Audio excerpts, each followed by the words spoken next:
Testing of Fuji Differential Pressure Transmitter.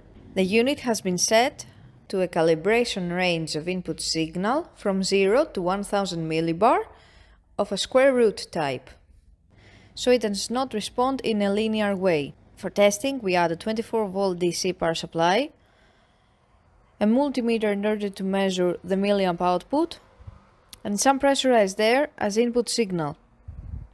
By manipulating the input signal, we can see that the unit responds accordingly and outputs the full 4 to 20 milliamp output signal according to the input signal.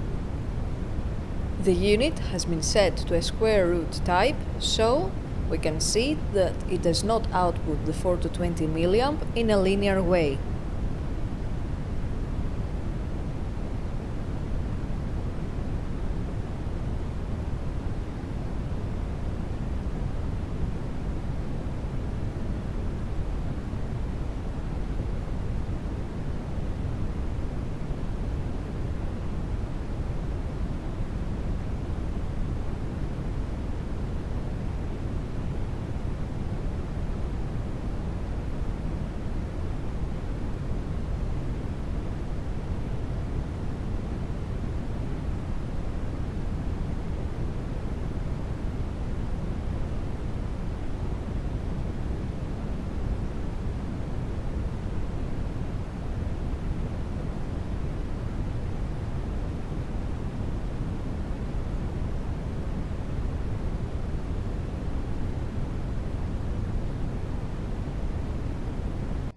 It is now clear that the Fuji differential pressure transmitter is working successfully and is ready to be delivered to the customer.